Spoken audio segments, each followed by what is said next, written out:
예, 반갑습니다.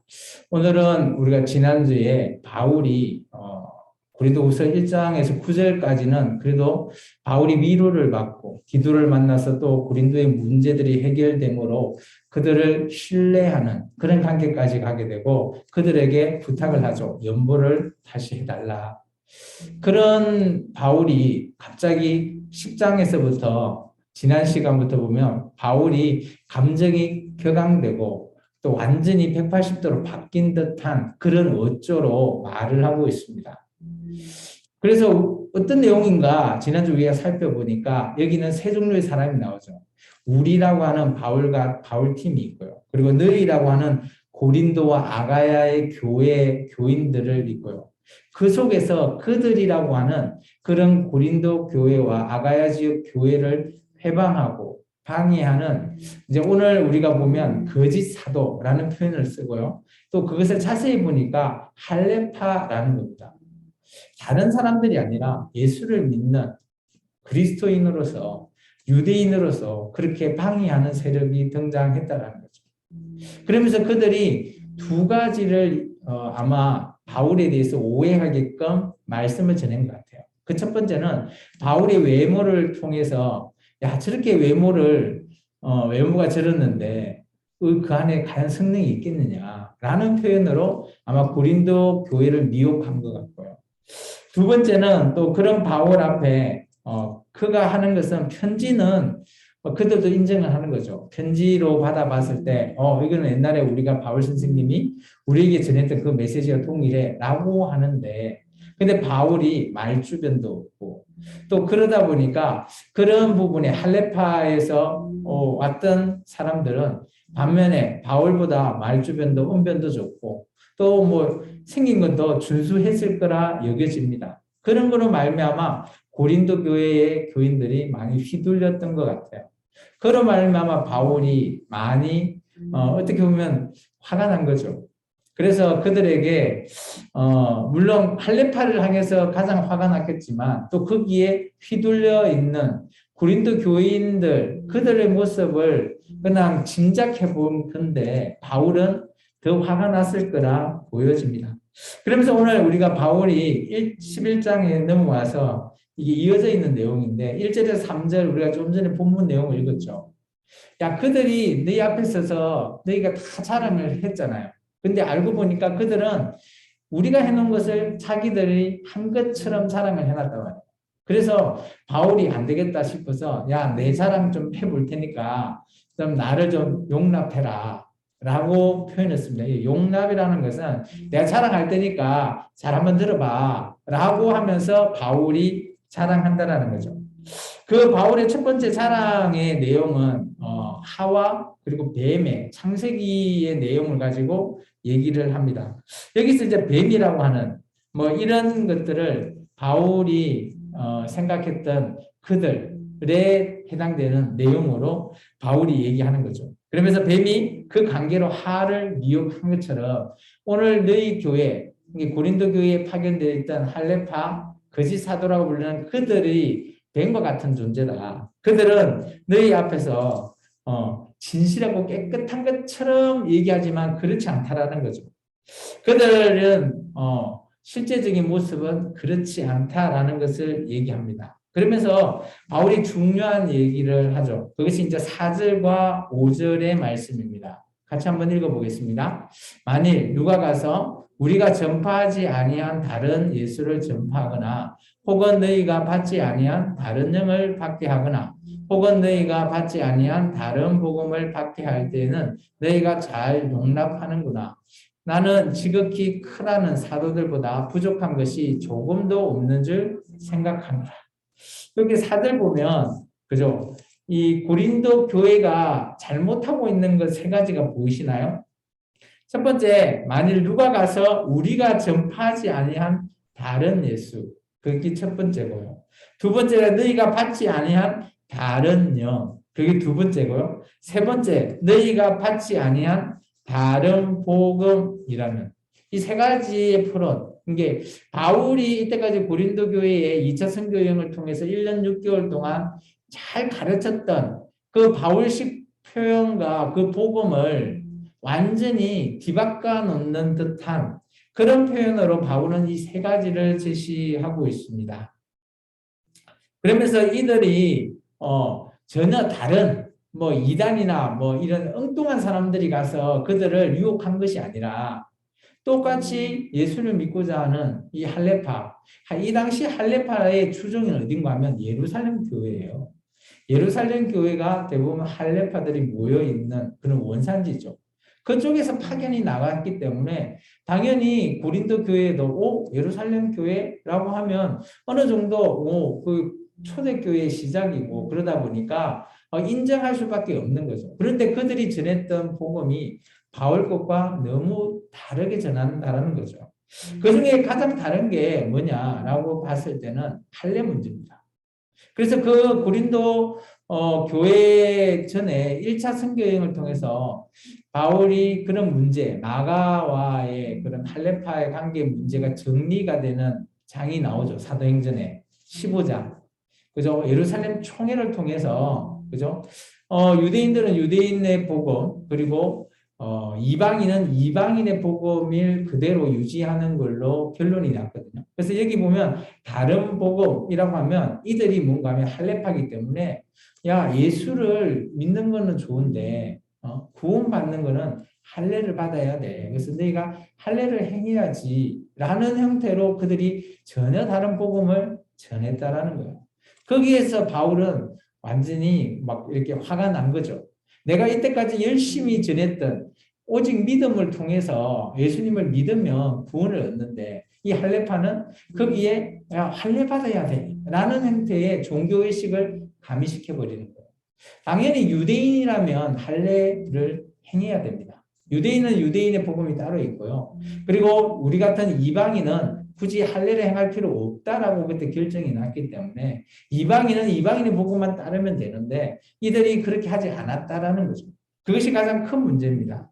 그래서 나도 부족한 거 없다라고 하면서 이제 바울이 자기의 자랑을 조금 하는 것 같습니다. 우리 6절에서부터 해서 15절까지 같이 한번 좀 길게 읽겠습니다.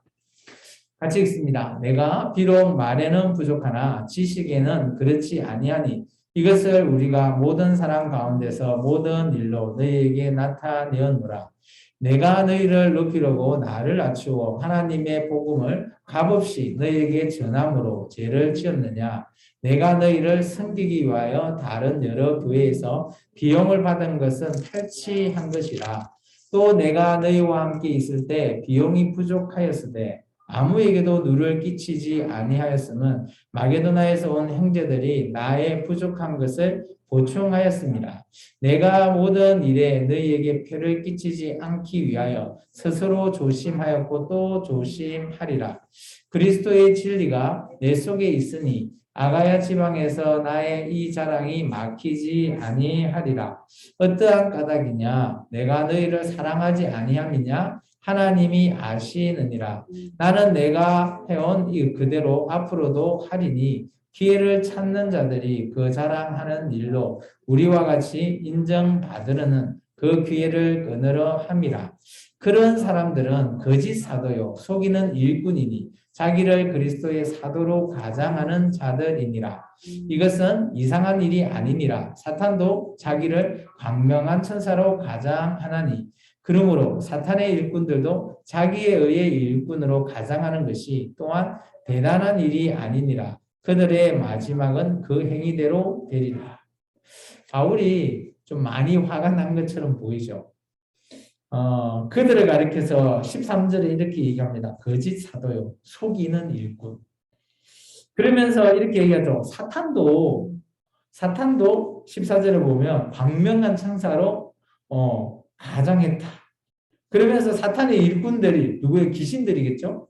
그들도 그죠? 의의 일꾼으로 착각할 수 있는다라는 거죠. 그 말은 지금 고린도 교회에 와서 다른 복음을 전하는 할레파를 두고 이렇게까지 바울이 완전히 화가 어마어마하게 난 거죠. 우리가 화가 나면 어떤 표현을 하나요? 고소를 하나요? 아니면 대팍 가서 치고받고 싸우나요? 말로만 크게 엇박 지르고 끝내나요?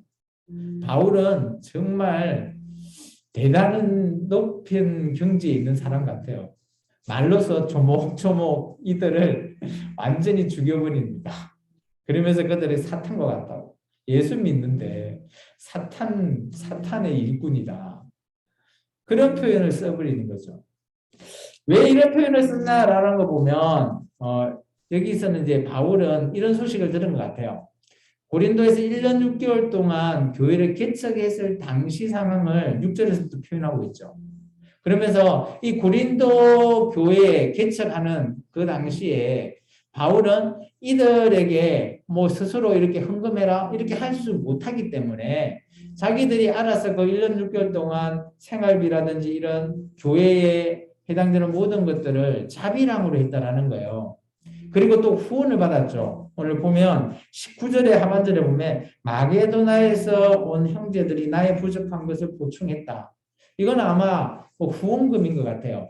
그래서 바울의 교회는 개척할 때 개척하는 그곳에서는 전혀 어떻게 보면 그쪽에 개척할 당시에는 그죠? 사람들이 모이고 가르치고 할 때 그들에게 부담 주기가 힘드니까 바울은 절대 그들에게 아무 비용이나 이런 걸 내라고 하지 않아요.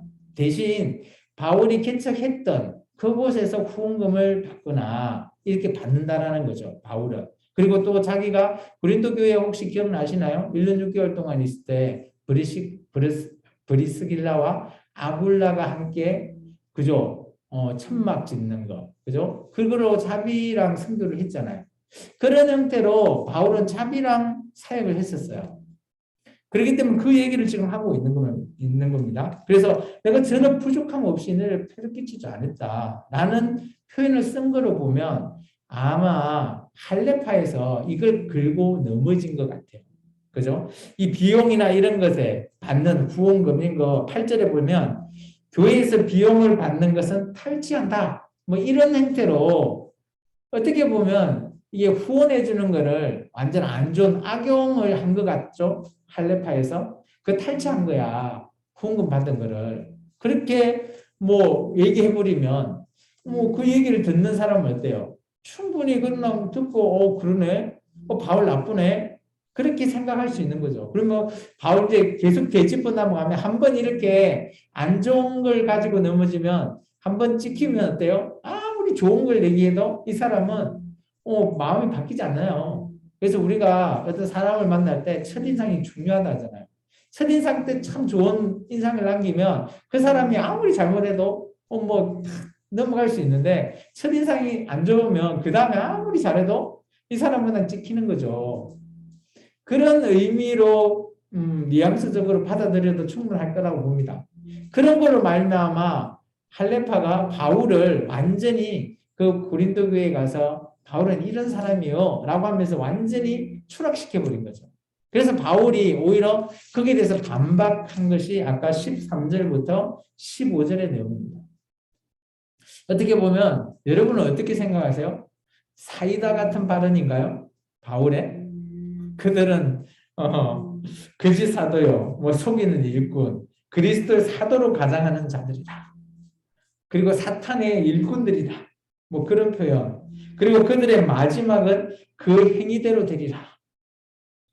참 이런 표현을 보면 사이다 발언 플러스 완전히 뭐 핵폭탄 같은 발언, 그런 발언으로 보여진다라는 겁니다. 그러면서 바울이 자기 자랑을 조금 더 합니다.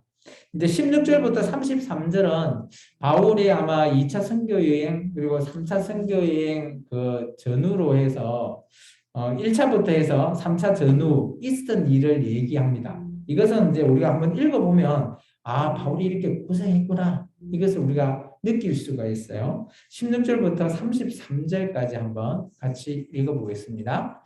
내가 다시 말하노니 누구든지 나를 어리석은 자로 여기지 말라. 만일 그러하더라도 내가 조금 자랑할 수 있도록 어리석은 자로 받으라. 내가 말하는 것은 주를 따라 하는 말이 아니요 오직 어리석은 자와 같이 기탄 없이 자랑하노라. 여러 사람이 육신을 따라 자랑하니 나도 자랑하겠노라. 너희는 지혜로운 자로서 어리석은 자를 기쁘게 용납하는구나. 누가 너희를 종으로 삼거나 잡아먹거나 빼앗거나 스스로 높이거나 뺨을 칠지라도 너희가 용납하는도다. 나는 우리가 약한 것 같이 욕되게 말하노라. 그러나 누가 무슨 일을 담대하면 어리석은 말이나마 나도 담대하리라. 그들이 히브리인이나 나도 그래하며 그들이 이스라엘인이나 나도 그래하며 그들이 아브람 자손이나 나도 그래하며 그들이 그리스도의 일꾼이냐 정신없는 말을 하거니와 나는 더욱 그러하도다. 내가 수고를 넘치도록 하고 옥에 갇히기도 더 많이 하고 매도 수없이 맞고 여러 번 죽을 뻔하였으니 유대인들에게 40에 하나 감한 매를 5번 맞았으며 3번 태장으로 맞고 1번 돌로 맞고 3번 파선하고 일주야를 깊은 바다에서 지냈으며 여러 번의 여행하면서 강의 위험과 강도의 위험과 동족의 위험과 이방인의 위험과 시내의 위험과 광야의 위험과 바다의 위험과 거짓 형제 중의 위험을 당하고 또 수고하며 애쓰고 여러 번 자지 못하고 줄이며 목마르고 여러 번 굶고 춥고 헐벗으노라.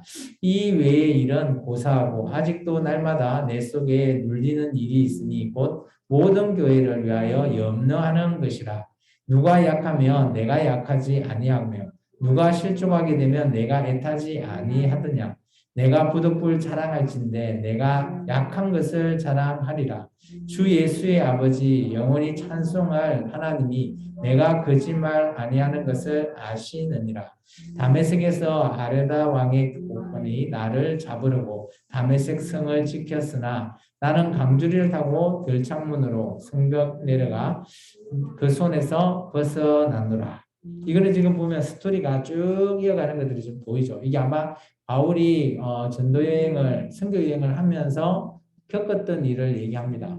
우리도 이거 보면 우리도 몰랐던 그런 사건들도 꽤 있죠. 5번이나 뭐 이렇게 40에 하나 감한 매를 맞았다 했죠. 3번의 퇴장, 돌로도 맞고 또 바다에서도 일주일 뭐 있었던 이런 일들. 아마 그래서 바울이 될 수 있으면 배를 안 타려고 하는 이유가 여기 있는 것 같기도 하고요. 그리고 이제 22절에 보면 그들이 히브리인이나 나도 그러하며 이게 그러하며라고가 작게 적혀 있나요 혹시? 자, 이 원문에는 이 그러하며가 없어요. 이걸 어떻게 표현한가 하면 그들이 이제 할렙하잖아요. 그들이 히브리인이냐? 그러면 바울이 이렇게 씁니다. 나도. 그들이 이스라엘인이냐? 나도. 그들이 아브람 후손이냐? 나도. 우리 그런 거 있죠. 받아치는 거. 화났을 때 네가 누구냐? 나도. 그런 의미로 바울이 이게 쓰여진 거예요. 예, 여기 보면 이게 그러하며라는 부분이 원문에 없어요. 이게 이런 언어적인 요소들을 보면 바울이 얼마나 화가 나 있는지, 그들을 얼마나 싫어하는지 이런 모습들이 보인다라는 겁니다. 그러면서 이제 바울의 그 계속된 내용을 12장에 이제 얘기하죠. 이제 그 내용은 우리가 이제 다음 주에 한번 계속해서 살펴볼까 합니다. 16절부터 33절은 어떻게 보면 바울이 자기 자랑한다고 했으니까 어떻게 보면 이게 자랑일까요? 자기가 당하고 뭐 이렇게 맞고 한 이런 얼마나 힘겨운 그런 스토리를 이제 소개하고 있는데 이걸 자랑이라고 나의 약한 자랑 뭐 이렇게 표현을 했죠. 뭐 이런 걸 보면 참 바울이 그죠? 잘 한번 생각해 보십시오. 바울이 예수 믿기 전에 어땠어요? 사도행전에 보면 예수 믿는 자 다 잡아들이고 그죠? 사내들인 공회원으로서 잘 나가고 떵떵거리는 사람이 예수 믿고 나서 이렇게 얻어맞고 이렇게 막 흠난한 일을 했다라는 거죠. 그런 바울이 왜 이렇게 했을까? 그죠? 예수님을 만나고 뭘 발견해서 이런 일을 했을까? 이런 것을 우리는 한번 생각해 봐야 될 것 같습니다. 그건 이제 다음 시간과 좀 이어져서 그 여기까지만 하고요. 그래서 오늘 말씀을 하면 3가지 정도로 우리에게 한번 적용하자면 저는 이렇게 한번 포인트를 잡아봤습니다. 첫 번째, 다른 복음에 휘둘리는 자가 되지 맙시다. 여기서 다른 복음은 이제 아까 우리가 얘기했지만 할레파가 전했던 할레바다라 이런 문제고요. 우리식에 적용하면 우리식의 다른 복음은 뭘까요? 저는 여기에 다른 복음은 이런 거라고 생각합니다. 이단에 빠지지 맙시다. 이단도 어떻게 보면 다른 복음이에요. 그죠? 똑같은 성경책을 보지만 그들은 그들의 교주와 연관을 시키잖아요. 그래서 우리 시대적으로 이걸 적용하면 다른 복음은 이단에 휘둘리는 자가 되지 말자라는 거예요. 이렇게 휘둘리는 자가 되지 않기 위해서는 뭘 해야 돼요? 우리가 성경을 정확하게 알고 있어야지 휘둘리지 않는다라는 겁니다. 두 번째, 바울처럼 우리도 자랑스러운 자가 됩시다. 바울이 그렇게 고난을 당하고 얻어맞고 얼굴이 막 찌그러지고 이런 상황이지만 바울은 자기 자신을 부득불 자랑한다고 하잖아요. 그게 너희가 용납해라. 내 자랑 좀 하겠다. 그죠? 우리도 예수 믿는 거를 여러분이 나가서 다른 사람한테 자랑하나요? 부끄러워하나요? 우리는 충분히 바울과 같이 우리도 예수 믿는 거에 있어서 자랑할 수 있다고 저는 여기십니다. 우리는 바울같이 이렇게 뭐 한 10분의 1도 따라하진 않지만 오히려 또 예수 믿는 걸 부끄러워할 수도 있어요. 근데 그런 모든 건 이제 내려놓고 우리도 함께 바울과 같이 자랑하는 그런 자 됩시다. 세 번째, 여기 바울은 보면 그죠? 분노를 냈죠. 할레파를 향해서 완전한 분노를 쏟아냅니다. 우리말에 이런 말이 있습니다. 침묵은 금이다. 말하지 않으면 그게 금과 같은 귀한 존재다. 아니라는 거예요. 예수 믿는 자도 그 분노는 올바른 분노는 그죠? 해야 된다는 거죠. 하나님도 인정하신 거라는 거죠. 잘못된 거는 올바르게 하기 위해서 분노 내야 된다는 겁니다. 예수 믿는 자 다 착해야 돼 라고 하면 분노하면 안 돼. 침묵은 금이야. 이렇게 생각하는데 그렇지 않다는 거죠. 틀렸거나 맞지 않으면 거기에 대해서 올바르게 분노도 할 수 있어야 된다라고 저는 생각합니다. 그게 오늘 우리의 모범이 바로 바울이지 않나 그렇게 생각되십니다. 뭐 여러분이 예수 믿는 자에게 사탄의 일꾼이야 이런 소리를 할 수 있어요? 저는 못할 것 같은데 그런 분노를 쏟아낸다라는 거는 왜냐하면 그 자들이 잘못했기 때문에 거기에 대해서 올바르게 분노한다라는 거죠. 그래서 우리가 이거는 분노는 화를 그냥 단순히 화내는 게 아니에요. 그 잘못된 내용에 대해서 분노하는 것이 그 사람 한 명 한 명을 그냥 개인적으로 화를 내는 게 아니라 그들의 행위, 잘못한 것에 대해서 분노하는 겁니다. 그래서 우리가 그리스도인으로서 예수님에 대한 잘못된 그런 상황에 처해 있으면 우리가 분노를 할 수도 있어야 된다. 우리에게 한 3가지 정도 제가 11장을 통해서 우리도 한번 적용해 보면 괜찮겠다 싶어서 제가 여러분에게 한번 말씀을 나눠봤습니다. 기도하겠습니다. 주님 감사합니다. 오늘도 귀한 말씀을